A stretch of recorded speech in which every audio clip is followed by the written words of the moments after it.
Bonsoir à tous. Nous allons attendre 1 minute pour que les autres arrivent et puis nous allons pouvoir commencer.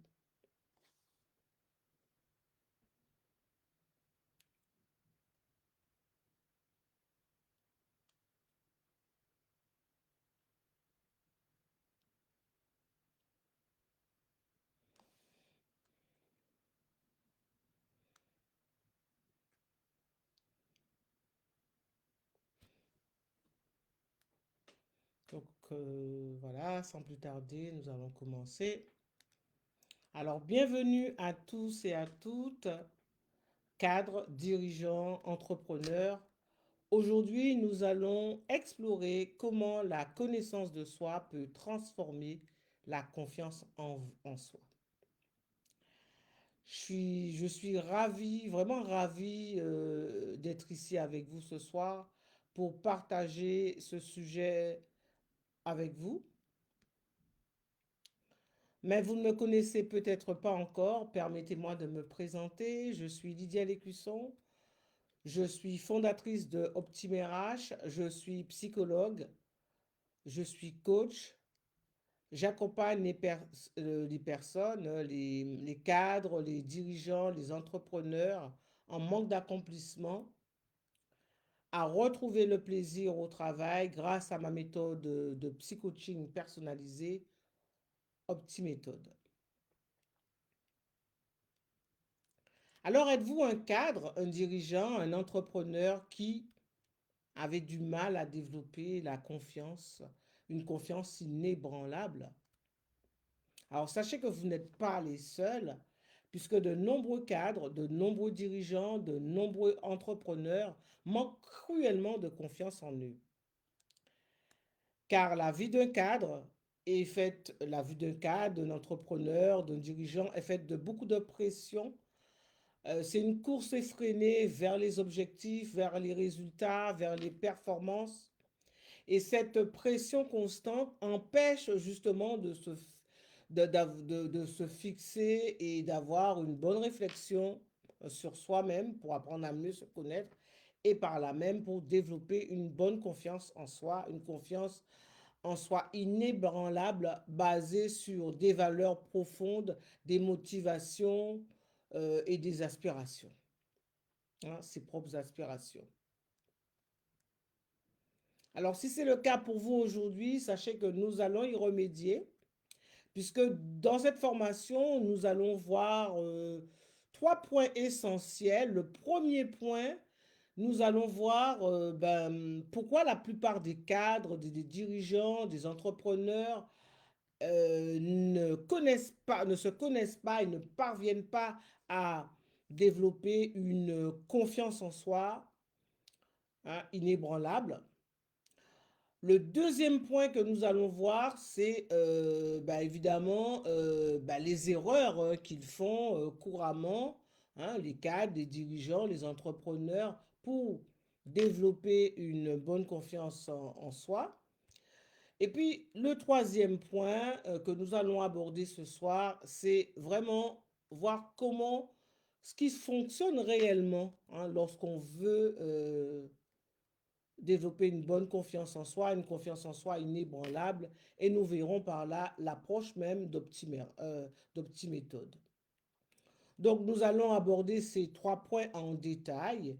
Je vais vous apporter des conseils pratiques, je vais vous apporter des outils, des stratégies efficaces qui vous seront utiles justement pour développer une confiance en soi inébranlable, hein, voilà, tout en apprenant à bien se connaître. Alors, est-ce que vous êtes prêts à commencer ce voyage avec moi pour pouvoir développer une confiance en soi inébranlable? Est-ce que ça vous intéresse réellement, oui ou non? Alors, je vais vous demander de vous préparer à plonger dans cet univers, dans ce monde, pour développer une confiance en vous, hein, une confiance en vous inébranlable. Bonsoir Agathe, je vois que Agathe nous a rejoint. Merci beaucoup d'être là ce soir. Donc j'espère que tu es ben, motivé pour pouvoir développer une confiance en soi inébranlable et donc de toute manière, nous allons pouvoir interagir ensemble ce soir. Ok, nous allons continuer. Alors, est-ce que vous connaissez le mythe? Le mythe, est-ce que vous avez déjà entendu le plus grand mythe à propos de la confiance en soi, à propos de la confiance, à propos de la confiance en soi, à propos de la connaissance de soi, hein? Le plus grand mythe que vous connaissez sur la connaissance de soi et la confiance en soi.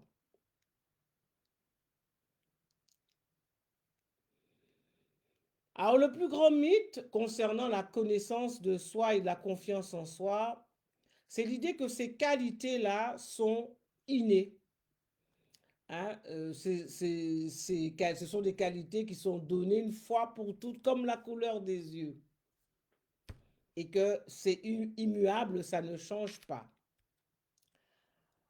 Donc, beaucoup pensent que on est naturellement confiant, hein, et qu'on n'a pas besoin de plus que ça, puisque c'est donné à la naissance.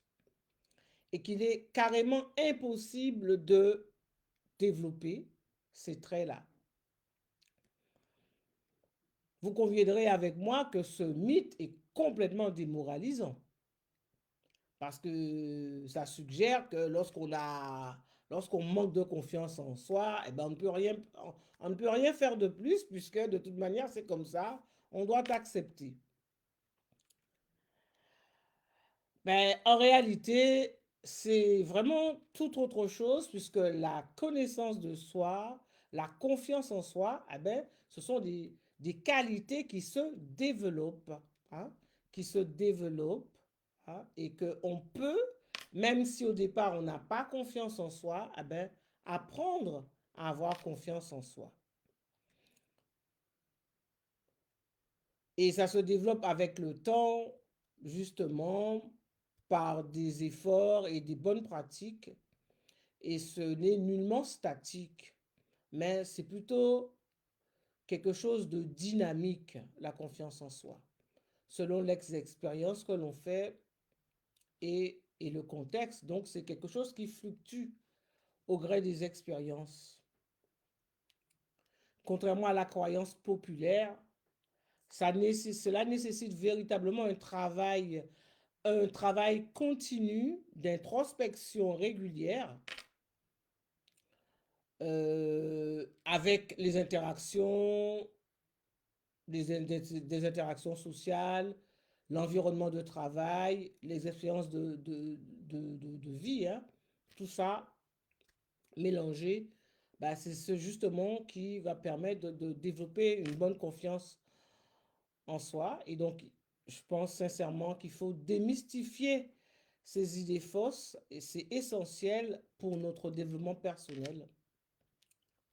Et cela montre bien que tout le monde peut cultiver, peut renforcer sa confiance en soi grâce à une bonne connaissance en soi, une connaissance de soi.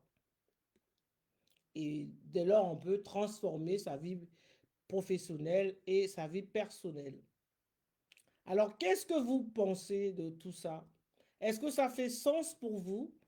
Mettez-moi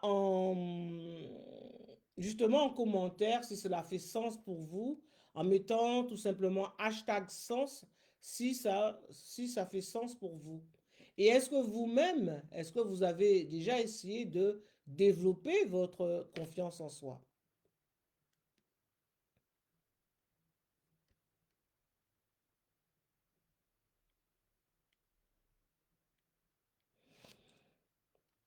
Alors, nous allons entrer dans le premier point que je vais aborder avec vous. C'est donc pourquoi la plupart des cadres, la plupart des dirigeants, la plupart des entrepreneurs ne se connaissent pas et ne parviennent pas à développer une confiance en soi inébranlable. Nous l'avons évoqué tout à l'heure, ben, la vie professionnelle des cadres, des dirigeants, des entrepreneurs est souvent une course effrénée vers les objectifs et il y a beaucoup de pression en fait, beaucoup de pression hein, qui empêche justement cette introspection, qui amène à une bonne connaissance de soi et pour développer une confiance en soi. Alors, je vais évoquer avec vous quelques raisons spécifiques qui rendent particulièrement difficile le développement de la connaissance de soi et d'une confiance inébranlable. Premièrement, bah, vous en doutez, bah, c'est tout simplement la pression externe. Hein? Par exemple, vous-même, vous l'avez certainement remarqué, hein, si vous êtes tout le temps contraint, bousculé par rapport aux objectifs, eh ben, la priorité, justement, ce sera sur les résultats financiers et ça peut étouffer, justement, cette considération personnelle et à chercher à savoir vraiment le pourquoi, son pourquoi. Et c'est pour ça que généralement, il faut travailler vraiment sur le pourquoi, parce que le pourquoi, c'est vraiment la motivation, connaître ses motivations profondes. Pourquoi je fais ça? Parce que à un certain moment, ben, justement, vous aurez besoin de rester toujours connecté, aligné avec votre pourquoi. Et c'est pour ça que il ne faut jamais pouvoir perdre de vue son pourquoi. De plus, c'est quelque chose aussi qui peut bouger aussi, qui peut évoluer avec le temps. Et c'est pour ça qu'il faut constamment se questionner parce que au gré des expériences, au gré ben, des changements que l'on fait, eh ben, on est amené à bouger. Donc c'est pour ça qu'il faut aussi toujours ben, ne jamais perdre de vue son pourquoi. Est-ce que ça vous parle justement? Est-ce que ça vous parle? Est-ce que ça fait sens pour vous? N'hésitez pas à mettre hashtag sens. Et si vous êtes en replay, faites-le également. Maintenant, on va aborder la deuxième grande raison pour laquelle ben, la plupart des cadres, des dirigeants, des entrepreneurs ne parviennent pas à développer une connaissance. Eh ben, c'est parce qu'ils sont souvent absorbés par les tâches quotidiennes. Ils sont souvent dans l'urgence. Et alors que c'est important justement bah, de travailler sur la dimension personnelle, bah, ils sont plutôt, ils se contentent plutôt sur les tâches quotidiennes, les responsabilités professionnelles qui peuvent être accablantes, hein, la gestion quotidienne des opérations, la gestion des crises, la gestion des projets. Et ça laisse peu de place, évidemment, pour l'introspection et la réflexion personnelle. Par exemple, un responsable de projet dans une entreprise, que ce soit sur le plan informatique ou au niveau technologique, peut être submergé par ses responsabilités de supervision et de livraison, par exemple, et de résolution de problèmes techniques. Et ça va lui laisser peu de temps pour réfléchir à ses propres aspirations personnelles, à ses motivations profondes. Et dès lors, il sera effectivement déconnecté par rapport à son pourquoi. Est-ce que ça vous parle? Est-ce que vous-même, ça fait sens pour vous? Hein? La troisième raison ben, qu'on rencontre fréquemment, hein, qui fait que ben, les cadres, les dirigeants, les entrepreneurs ne parviennent pas à développer une bonne connaissance en soi pour pouvoir développer une bonne confiance, eh ben, c'est le manque d'outils et de méthodes. Et oui, parce qu'en fait, euh, une bonne connaissance de soi, ça ne s'improvise pas. Il faut vraiment être outillé, il faut se servir de méthodes et de méthodes efficaces qui ont fait leurs preuves pour pouvoir expliquer et explorer en fait sa propre psyché, hein. Et il faut pour cela eh ben, avoir recours à des professionnels, hein. Et c'est pour ça que sinon, ben, on est pris dans un engrenage et on est plutôt dans les tâches quotidiennes et on va manquer de cadre, de direction, de directives claires sur la façon même de se connaître, hein. Euh, Surtout lorsqu'on est débutant, hein, parce que lorsqu'on est débutant, lorsqu'on est un entrepreneur débutant, ben, on est souvent submergé par les multiples facettes de la gestion de son entreprise et on va manquer terriblement de ressources pour explorer ses compétences, pour explorer ses aspirations personnelles. Est-ce que ça vous parle toujours, ça, hein, en tant qu'entrepreneur, hein, hein? Je sais que c'est pas évident, mais il faut aussi savoir avoir les bons outils, hein, et avoir recours aussi à des professionnels pour pouvoir le faire. Ensuite, la quatrième grande raison, eh ben, c'est le manque la peur de la vulnérabilité. Donc, c'est quoi la peur de la vulnérabilité? C'est admettre tout simplement qu'on ne connaît pas, hein. Il faut effectivement faire preuve d'humilité, mais c'est pas toujours facile, c'est pas toujours aisé d'avouer qu'on manque de confiance en soi, parce que sinon ça va être perçu comme justement un signe de faiblesse dans le monde des affaires. Et vous savez comment on n'aime pas les faibles, hein, dans le monde des affaires. Et cette peur de la vulnérabilité empêche souvent les cadres, les dirigeants, les entrepreneurs à s'engager justement dans un processus d'introspection, à s'engager évidemment dans un processus de un travail sur soi-même, hein, hein.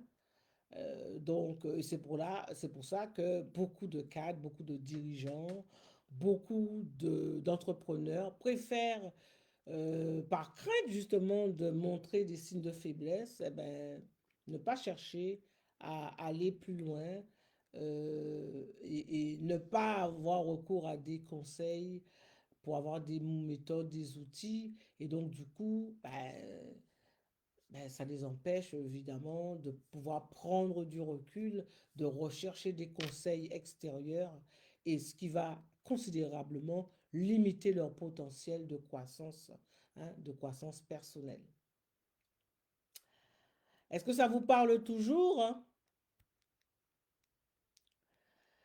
Et je vais aborder aussi avec vous une cinquième raison, ah ben, c'est l'influence des interactions sociales.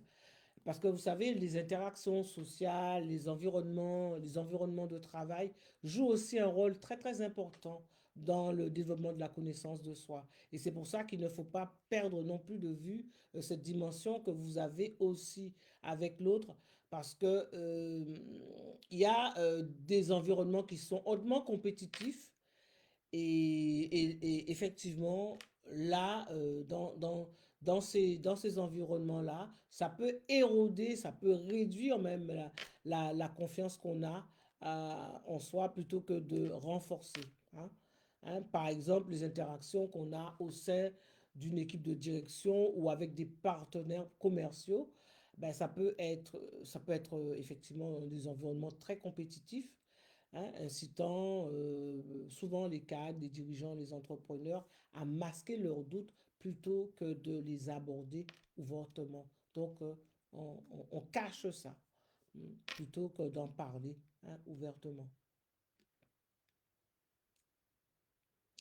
Ok, donc après avoir justement abordé ces cinq grandes raisons, hein, pour lesquelles les cadres, la plupart des cadres, des dirigeants, des entrepreneurs n'arrivent pas justement à développer une connaissance de soi et une confiance inébranlable. Nous allons voir maintenant le deuxième grand point qui est justement pour la plupart des erreurs qu'ils commettent lorsqu'ils cherchent justement à développer, hein, cette connaissance de soi, hein, pour atteindre une bonne confiance en soi, une confiance en soi inébranlable. Donc, nous allons aborder cette deuxième partie. Est-ce que vous êtes prêts maintenant à aborder cette deuxième partie qui est aussi très importante pour comprendre justement ce qui ne marche pas, pour éviter ce genre d'erreur vous-même en tant que cadre, en tant qu'entrepreneur, hein. C'est tellement précieux, c'est tellement important, puisque on a dit que l'absorption totale dans les tâches quotidiennes, ça peut vraiment mener à une déconnexion de soi-même, et que donc développer une confiance en soi solide et durable est essentiel pour un leader, pour un entrepreneur, hein. Et il ne faut surtout pas tomber dans ces pièges-là qui entravent le développement personnel, qui nuit au potentiel et qui empêchent de progresser. Alors, on va voir maintenant les erreurs fréquentes que ces cadres, ces dirigeants, hein, j'espère que vous-même, vous n'êtes pas tombé dans ces pièges-là. La première grande erreur, eh ben, c'est le fait de se focaliser sur des résultats tangibles. Donc, une erreur courante, hein, que la plupart des cadres, des dirigeants, des entrepreneurs font, c'est de se concentrer uniquement sur les résultats tels que, par exemple, les revenus, le chiffre d'affaires, les parts de marché. Alors, bien que ces indicateurs soient importants, ils ne reflètent pas nécessairement la confiance même intérieure du leader, hein. Euh, parce que c'est vraiment une dimension intrinsèque, hein, une dimension intérieure qu'il ne faut pas négliger. Alors, moi, j'ai connu personnellement un dirigeant qui se concentrait uniquement sur les résultats et c'était quelqu'un de très ambitieux et il se donnait chaque année comme objectif de se dépasser de 30%, hein, chaque année. Bien que ce soit un objectif tout à fait légitime, et on peut comprendre, hein, quand un entrepreneur veut vraiment justement accroître, veut croître rapidement, ça, c'est bien, mais ça, il ne faut pas le faire au détriment de sa propre croissance personnelle. Et donc, du coup, qu'est-ce qui est arrivé? Eh ben, ce dirigeant-là négligeait aussi de développer ses compétences en gestion de stress, hein, par exemple, en résolution de conflits, hein, au sein de son équipe. Et donc, ça a fragilisé vraiment son leadership, sa confiance en soi, lorsqu'il a été confronté à des périodes difficiles. Parce que quand ça allait bien, ben, il arrivait à s'en sortir, il retombait sur ses pattes. Mais le jour où ben, les crises, et vous savez comment les crises, ben, tout chef d'entreprise connaît des crises, hein, des périodes de crise, eh ben, il n'a pas su bien gérer et toujours compter sur ses troupes, hein, hein. Donc, c'est vraiment c'est pour ça que c'est important de, ne, de se renforcer, de travailler sur soi, hein, parce qu'on ne sait jamais et on n'est pas du tout à l'abri. Et donc, bah, justement, il faut pouvoir compter sur ses propres ressources, justement, pour ne pas, pour faire face à toutes les épreuves qui vont se présenter par la suite. Hein, est-ce que ça vous parle vous-même? Est-ce que ça fait sens pour vous? Hein? N'hésitez pas, hein, à, à réagir, à commenter, hein. Donc, la deuxième grande erreur que j'ai aussi vue, hein, que la plupart des cadres, des dirigeants en faisaient, c'est que ben, ils évitent les risques, ils évitent les défis, hein. Personne n'aime justement travailler sur l'incertitude. Donc, éviter les situations qui mettent à l'épreuve la confiance, on a tendance, hein, à, à éviter ça.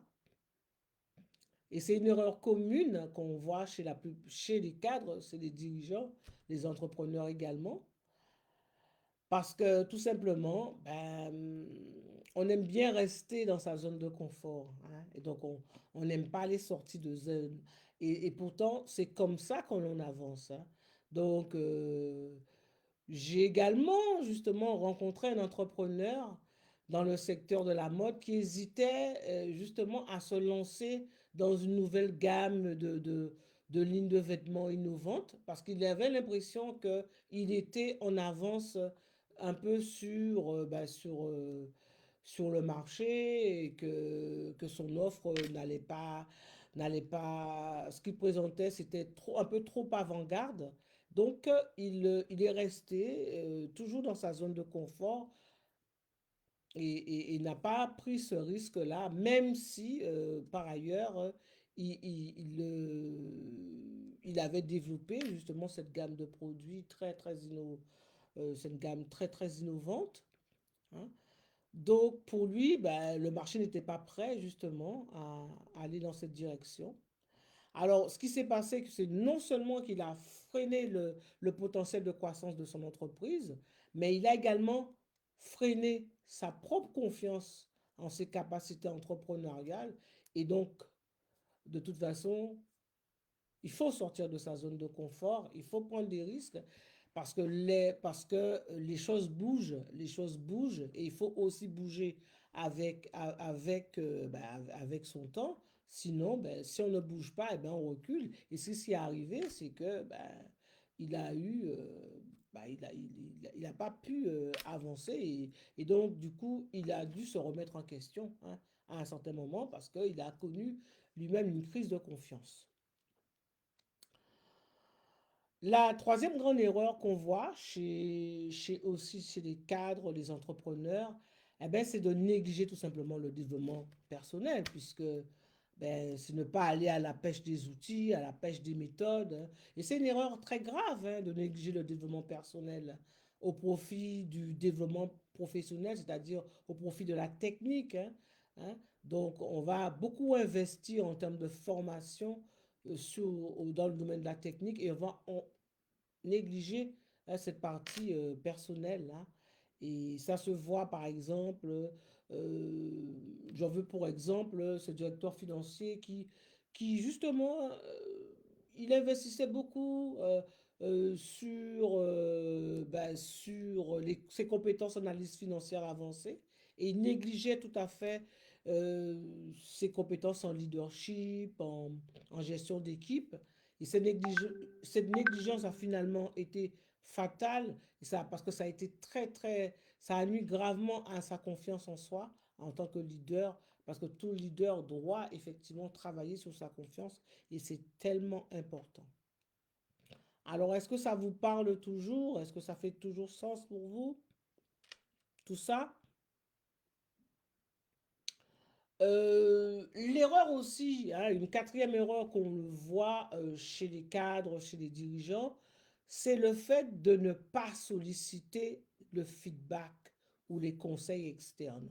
On croit toujours qu'on peut se suffire à soi-même et qu'on n'a pas besoin de retour par rapport à ce qu'on fait et qu'on peut être sans faille. C'est pas possible, hein, parce que je pars du principe que tout système, toute personne est perfectible et dès lors, il ne faut pas justement avoir peur du feedback, du retour euh, des autres. Et souvent, j'aime bien dire qu'on a même besoin on a toujours besoin d'un plus petit que soi aussi. Donc, il faut jamais négliger le feedback, les conseils qui viennent de l'extérieur. Il faut, pour ça, effectivement, faire preuve d'humilité, parce que ça peut être une erreur lourde de connaissances, de conséquences, qui peut entraver même le développement de la confiance en soi. Le fait de recevoir même des retours externes, ça peut fournir des informations précieuses sur les points forts qu'on a, mais aussi sur les points à améliorer, hein. Et beaucoup de leaders hésitent justement à demander un retour honnête, un retour sans complaisance, de peur de s'exposer à leurs faiblesses, qui n'en a pas justement. Mais il faut justement pouvoir aller vers ces faiblesses-là, justement, pour pouvoir s'améliorer. Hein. Personnellement, j'ai observé le comportement d'un leader qui évitait systématiquement qu'on lui demande quand on lui faisait un feedback, donc il évitait ça. Euh, donc, euh, donc pour lui, il avait déjà atteint un certain niveau par rapport aux autres membres de son équipe. Donc, bon, bah, c'était vive moi, hein, et donc il avait pas, il montrait vraiment. Donc, à un certain moment, les autres membres de l'équipe même se sont mis à le craindre parce que ben, on ne savait pas. Et quand on ne savait pas comment il allait réagir quand ben, s'il y a un problème et tout ça. Et donc, quand il y a eu vraiment quelque chose qui avait alerté d'un problème, eh ben, ils se sont bien gardés de lui dire qu'il y avait quelque chose qui n'allait pas, parce que de toute façon, c'était quelqu'un qui n'allait pas se remettre en question. C'est quelqu'un qui allait pas, qui prend pas bien la critique. Et donc, du coup, eh ben, qu'est-ce que ça a provoqué? Ben, ça a provoqué le fait que ben, les choses sont devenues beaucoup plus graves parce que personne n'était là pour justement éteindre les premières flammes. Et donc, ben, comme vous avez compris, hein, le feu, ben, l'incendie a progressé et vraiment, et ça a eu des conséquences très, très graves. Hein. Et justement, donc c'est pour ça que il faut toujours demander du feedback, il faut oser aussi apprendre le plus petit que soi, même si, parce que tout ne vient pas on peut ne pas avoir assez de recul et on a toujours des angles morts qu'on ne voit pas soi-même et, et que les autres voient. Donc, il ne faut pas négliger cet aspect-là. C'est très important hein, de reconnaître ses forces, mais aussi ses faiblesses. Et donc, c'est ça aussi qui permet de développer une confiance en soi inébranlable fondée sur une évaluation réaliste et non pas uniquement sur sa propre évaluation, hein, l'évaluation de ses compétences. Est-ce que ça vous parle vous-même?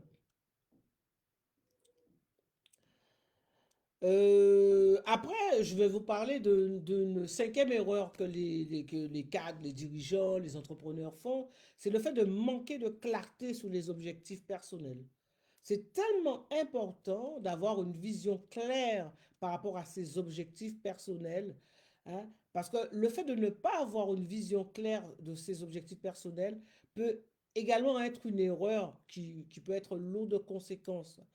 Parce que la confiance en soi est souvent liée à la clarté de ce qui est important pour soi-même, hein, donc sur les valeurs, tant sur le plan professionnel que sur le plan personnel. Euh, j'ai connu justement à ce propos-là un fondateur d'une petite entreprise qui était obsédé par la croissance rapide de son entreprise et sans vraiment réfléchir à ce qui le motivait profondément. Donc, il ne connaissait pas vraiment son pourquoi parce qu'il n'avait jamais réfléchi à ça. Il voulait juste progresser, avancer. Et cette absence de réflexion sur ses objectifs personnels, ben, voilà, sur son véritable pourquoi, ben, ça a conduit à un succès financier, certes, mais en contrepartie, il n'était pas du tout satisfait. Il avait une très, très grande insatisfaction personnelle parce que ses actions même n'étaient pas alignées avec ses valeurs fondamentales. Donc, du coup, ben, à un certain moment, bah, il a commencé à souffrir justement par rapport à ça. Donc, vous voyez que c'est très, très important de d'avoir des objectifs clairs et d'être aligné avec son pourquoi, hein, avec ses valeurs profondes, avec ses motivations. Donc, évidemment, il faut éviter ces erreurs-là. Il faut pas les faire. Parce que c'est en évitant ces erreurs-là les plus courantes et en adoptant même des pratiques et des approches beaucoup plus réfléchies, eh ben, vous, en tant que cadre, en tant que dirigeant, en tant qu'entrepreneur, vous allez non seulement pouvoir renforcer ben, la connaissance que vous avez de vous-même, mais aussi votre confiance, hein. Et c'est ça, cultiver une compréhension profonde, beaucoup profonde de vos motivations personnelles et de vos motivations professionnelles.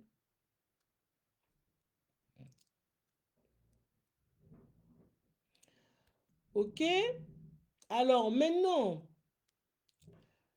nous allons aborder la troisième partie qui est justement la partie la plus intéressante. Et si vous êtes resté jusque-là, je pense que ça vous a plu de voir déjà les erreurs, pourquoi on n'y arrive pas d'emblée à développer une confiance et pour quelles sont les erreurs qu'on fait. Et maintenant, nous allons voir dans cette partie, nous allons explorer ce qui fonctionne réellement, hein, lorsqu'on veut développer une confiance en soi inébranlable. Et ça, grâce à OptiMethod, hein, une approche que je développais moi-même tout au long de mes pratiques, de ma pratique professionnelle. Alors, vous pouvez vous préparer déjà à recevoir, à découvrir des stratégies pratiques pour transformer votre approche personnelle, votre approche professionnelle.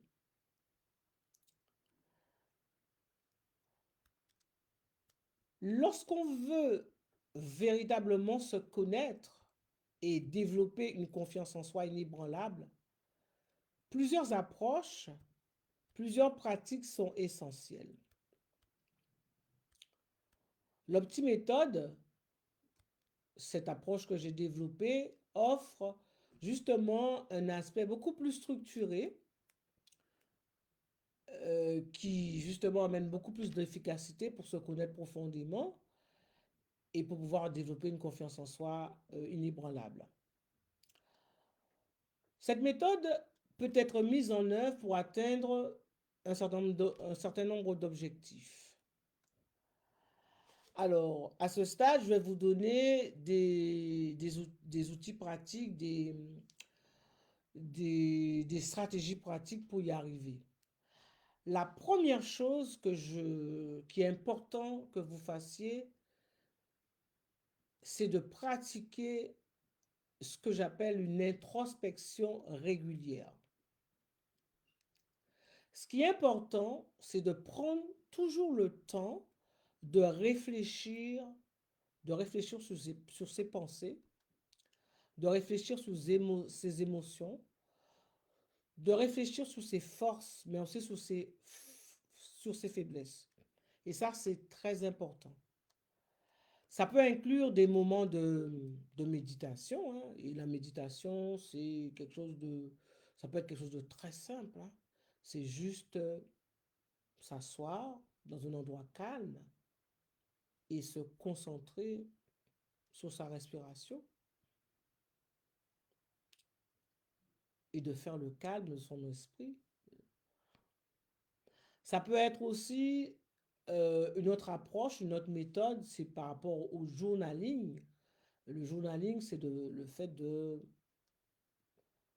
d'écrire régulièrement dans un cahier, dans un journal, ou tout simplement avoir des moments de solitude. Et ce que je préconise, justement, c'est d'avoir 30 minutes, un moment où vous restez qu'avec vous-même par jour, de manière à se reconnecter avec soi-même.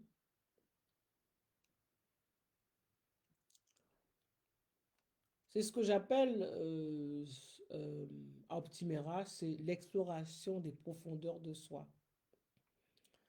Et à ce propos, l'Optiméthode encourage une exploration profonde, une, euh, une exploration approfondie de ses pensées, de ses émotions, de ses motivations.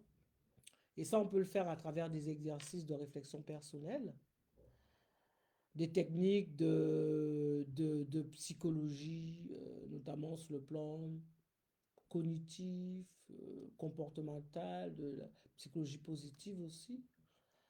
Hein. Et là, par rapport à cette méthode qui structure, vous êtes guidé pour découvrir ce qui vous anime réellement et ce qui constitue votre identité profonde, le fameux qui suis-je? Parce que on a du mal le plus souvent à se connaître soi-même. Et ça, il faut aller au fond de soi pour le faire, et régulièrement. Il ne faut pas avoir peur de soi. Et souvent, les gens ont peur d'aller aux profondeurs parce qu'ils s'imaginent que ils vont découvrir des choses qu'ils ne vont pas forcément aimer. Et ça, c'est un tort.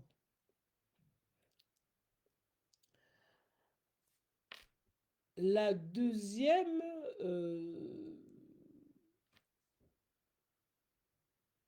deuxième objectif, deuxième chose qu'on peut mettre en œuvre, justement, deuxième stratégie, c'est de pouvoir explorer ses valeurs et ses aspirations. Il est tellement important de savoir ce qui est réellement important pour vous, tant sur le plan personnel que sur le plan professionnel. Je rencontre souvent des gens qui ne connaissent pas ce qui est important pour eux, donc qui méconnaissent totalement leurs valeurs fondamentales. Et connaître ces valeurs fondamentales, ça permet de prendre des décisions alignées avec ses principes, avec ses aspirations. C'est ce qu'on appelle à petite méthode l'identification des valeurs fondamentales.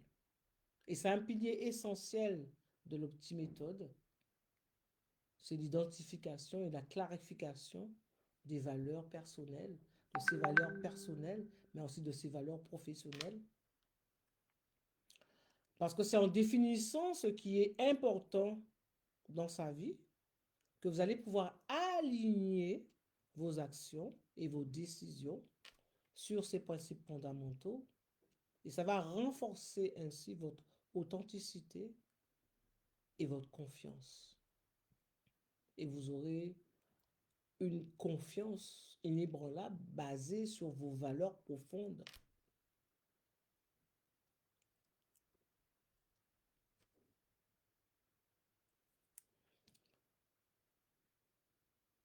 Troisième stratégie, troisième chose qu'il faut développer, c'est le fait de pouvoir recevoir des feedbacks constructifs, hein, parce que les feedbacks, pour ma part, c'est toujours constructif de recevoir du feedback. C'est jamais négatif. Il faut aussi savoir recevoir une critique. Parce que souvent, il n'y a pas de mauvaise critique. Il y a souvent peut-être des critiques maladroites.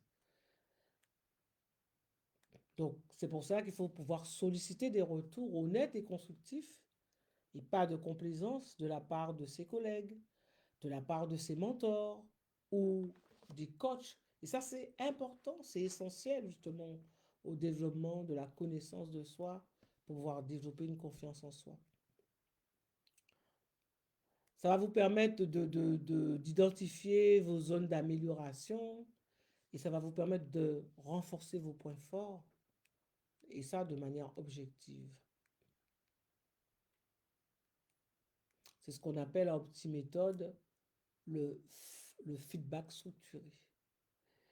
L'optiméthode va intégrer des mécanismes pour solliciter justement ces feedbacks et pouvoir les utiliser de manière constructive. Ça va vous permettre d'inclure des échanges avec vos mentors, vos sessions de coaching, hein, parce qu'il faut poser les bonnes questions aussi pour avoir les bonnes réponses.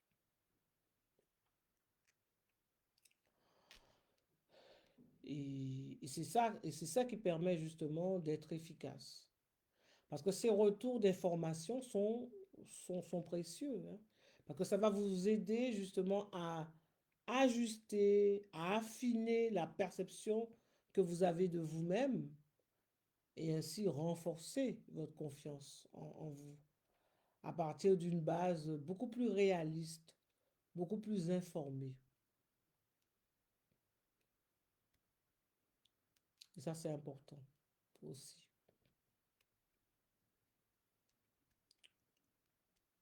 Il ne faut pas avoir peur du feedback. Le feedback doit vraiment, quelque chose qu'on doit intégrer justement dans son approche. Demandez toujours du feedback. Ça, c'est essentiel. Ça, c'est quelque chose qui doit faire partie même de votre mode de fonctionnement pour développer une confiance en soi inébranlable. Et ça, il faut le faire aussi de manière structurée, sans pour autant le voir comme un signe de faiblesse. La quatrième chose qu'il faut développer, quatrième stratégie, c'est pouvoir développer des compétences émotionnelles et des compétences également relationnelles. Et pour ça, il faut investir dans le développement personnel en améliorant ses compétences émotionnelles. Connaissez-vous la différence entre l'intelligence émotionnelle et l'intelligence au sens intellectuel du terme, c'est-à-dire le QI, le quotient intellectuel et le quotient émotionnel? Parce qu'on s'est rendu compte que pour réussir à l'école, on a peut-être besoin d'un bon QI, mais pour réussir au travail, on a surtout besoin d'un bon QE, le quotient émotionnel. Ce sont des compétences qui sont liées aux émotions, mais pas, et aux relations, mais pas que. C'est aussi développer une bonne estime de soi, hein, développer son leadership, développer la gestion de ses buts, de ses objectifs, cette capacité aussi à être enthousiaste. Hein, c'est très important, tout ça. Et c'est ce justement qui vous... Le fait de renforcer ses forces et gérer ses faiblesses, ça vous permet justement de développer cette compétence émotionnelle qui est très importante pour pouvoir réussir. Et OptiMéthode va vous permettre également de capitaliser sur vos forces personnelles tout en développant des stratégies pour gérer et améliorer vos faiblesses. Et c'est en reconnaissant et en valorisant vos compétences naturelles que vous allez pouvoir travailler sur les aspects à améliorer. Vous allez pouvoir développer une confiance basée sur une compréhension beaucoup plus équilibrée de votre potentiel.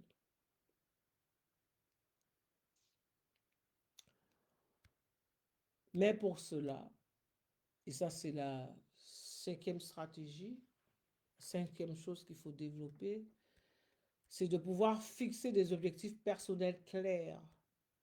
Donc avoir une vision claire des objectifs personnels et professionnels, de ses objectifs personnels et de ses objectifs professionnels. Ça va vous permettre de structurer vos actions, de mesurer vos progrès. Et c'est ça qui renforce également la confiance en soi, parce que vous avez une direction précise, une direction qui va vous motiver, parce que vous savez pourquoi vous vous levez le matin. Pour ça, il faut avoir une planification stratégique, la planification stratégique de vos actions. Donc ça, c'est en ce sens-là que OptiMéthode va vous guider dans un plan d'action concret et réalisable pour atteindre vos objectifs personnels et pour atteindre vos objectifs professionnels. Et cette approche va vous permettre de transformer justement toutes les réflexions que vous avez autour de vos actions, et ce qui va vous favoriser en fait votre croissance continue et développer une confiance en soi inébranlable au fil du temps.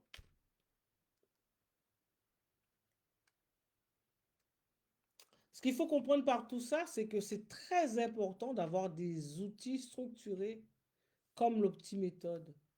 Parce que ça va vous permettre d'avoir des méthodes et une méthode et un cadre structuré. Ça va faciliter donc votre réflexion personnelle, l'exploration de vos valeurs, vos prises de décision qui vont être alignées avec vous-même. Donc, c'est très important d'utiliser un cadre. Et l'optiméthode se distingue justement par sa capacité à combiner justement tous ces aspects-là.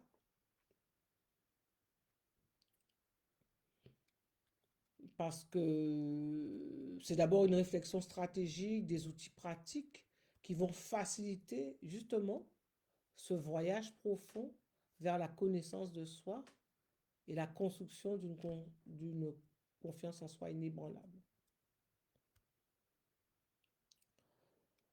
Et ça, au fil du temps, ça va devenir vraiment une seconde nature puisque vous allez intégrer cette approche dans votre quotidien même.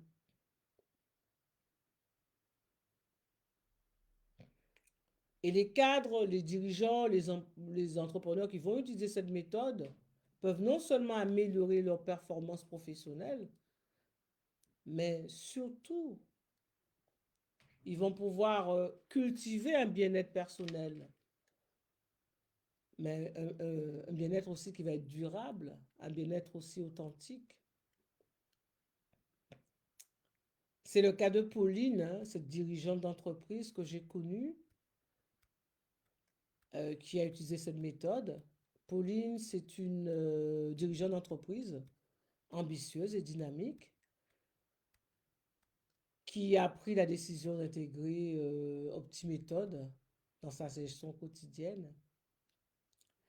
Et grâce à cette approche structurée, Pauline a commencé à avoir des changements vraiment significatifs dans sa manière de diriger, dans sa manière même de prendre des décisions, dans sa manière de se comporter même au quotidien au sein de son équipe, mais aussi sur le plan personnel.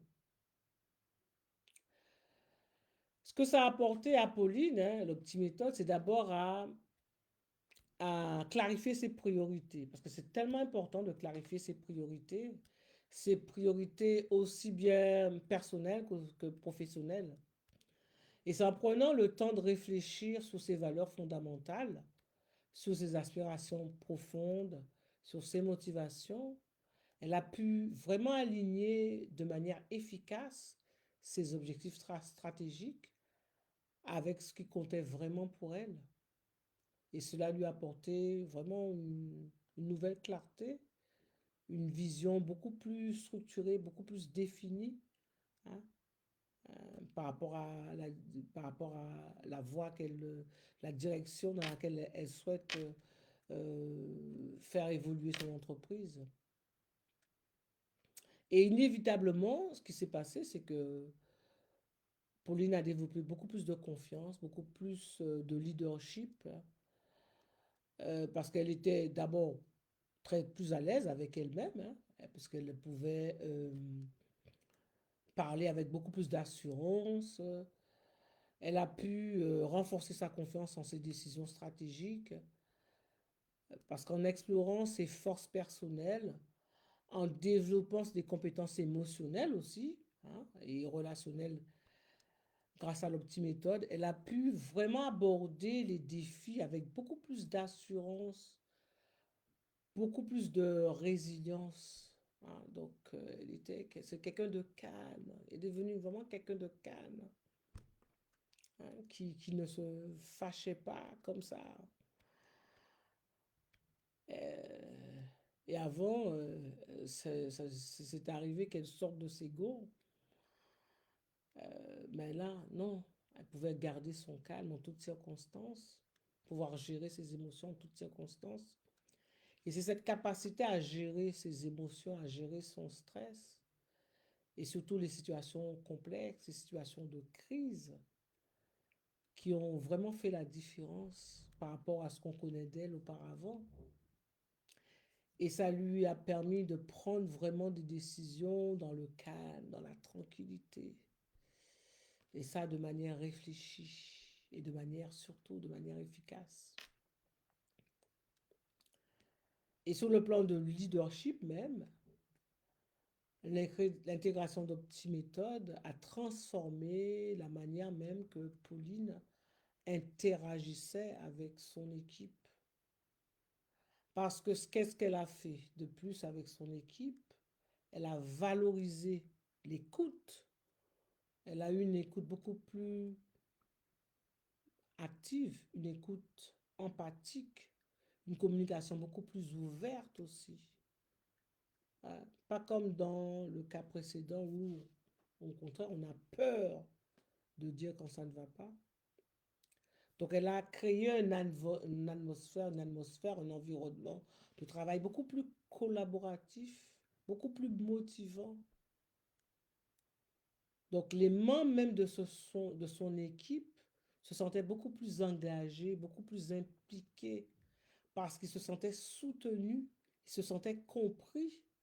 Et ça s'est traduit par une meilleure performance globale et une culture d'entreprise beaucoup plus positive, beaucoup plus forte dès lors.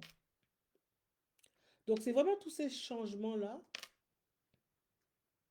qu'on a pu voir chez Pauline, parce que l'entreprise de Pauline a connu une croissance, vraiment une très bonne croissance, hein, une croissance soutenue et une amélioration de ses résultats grâce à sa vision claire, grâce à la confiance renforcée qu'elle avait d'elle-même, ce qui a conduit à des stratégies beaucoup plus innovantes, beaucoup plus de prise de risque, une expansion tout à fait réussie sur de nouveaux marchés.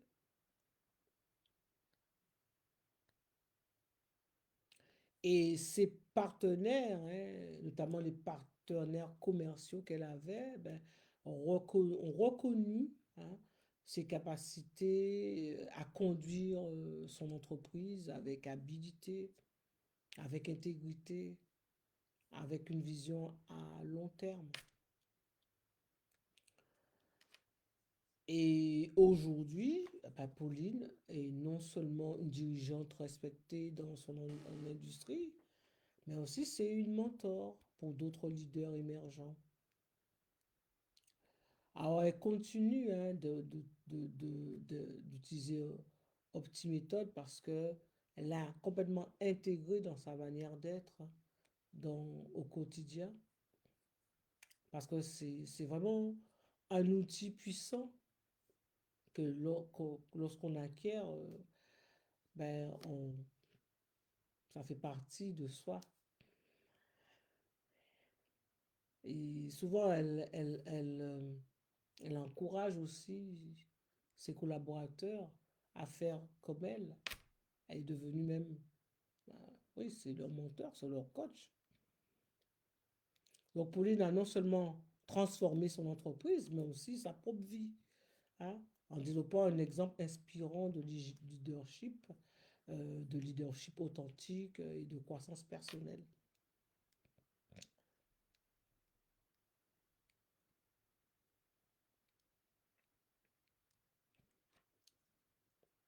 Alors, moi, je voudrais que vous vous inspirez du cas de l'intégration d'OptiMethod de Pauline, hein, pour votre propre parcours personnel, hein. Est-ce que à ce stade, vous avez des questions, justement? Ah, je vois qu'Agathe est là. Bonjour Agathe.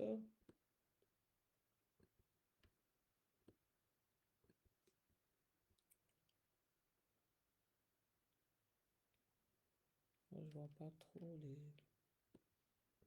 Est-ce que vous avez des questions, si vous êtes là? Non, pas de questions? Est-ce que vous avez besoin de clarification par rapport à ce que je vous ai dit aujourd'hui? Alors, si vous êtes arrivé jusque-là, Bah, je voudrais que vous commencez dès aujourd'hui à utiliser les stratégies que je vous ai données. Et on peut aller plus loin. Je peux vous donner une séance de coaching gratuite, hein, où vous allons nous pouvoir développer ensemble comment je pourrais vous aider à développer une confiance en soi, une confiance en soi inébranlable et atteindre justement vos objectifs avec assurance. Alors n'hésitez pas à justement rentrer en contact avec moi en inbox pour planifier votre session et transformer ainsi votre approche personnelle, votre approche professionnelle grâce à l'optiméthode.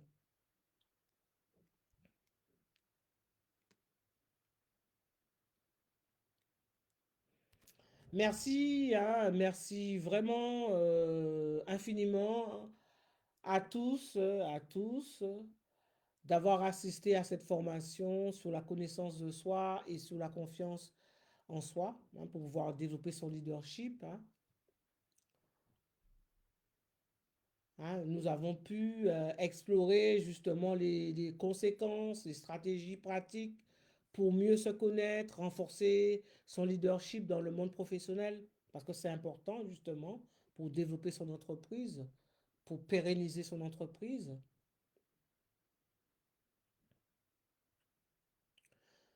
N'hésitez pas encore, n'hésitez pas si vous avez des questions techniques sur les sujets que nous avons discutés aujourd'hui. N'hésitez pas à les mettre en commentaire.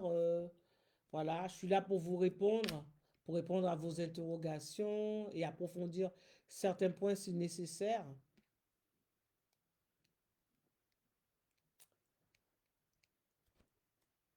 OK? Donc, je tiens à vous remercier encore une fois pour votre présence, hein, votre engagement. Ça me montre que votre volonté de progresser dans votre développement personnel et professionnel, et ça peut inspirer aussi, ça m'inspire aussi. Donc, si vous cherchez à aller plus loin et bénéficier d'un accompagnement personnalisé avec l'Optiméthode, ben, pour transformer ben, votre leadership, votre confiance, ben, n'hésitez pas à me contacter, hein, en message privé. Nous allons pouvoir discuter de tout ça. Donc, s'il y en a certains justement qui sont prêts justement à passer à l'action, euh, et à l'action de manière immédiate, hein, ben, je vous propose une session de coaching gratuit. Ok, alors je regarde s'il y a des questions dans le chat. Voilà, ok. Ok, pas de questions. Donc pour continuer cette exploration, je vous donne rendez-vous ici même. C'est notre rendez-vous, hein, c'est le jeudi à 20h30. Nous allons aborder d'autres aspects passionnants, hein. Et donc, marquez ça dans votre agenda et surtout préparez vos questions.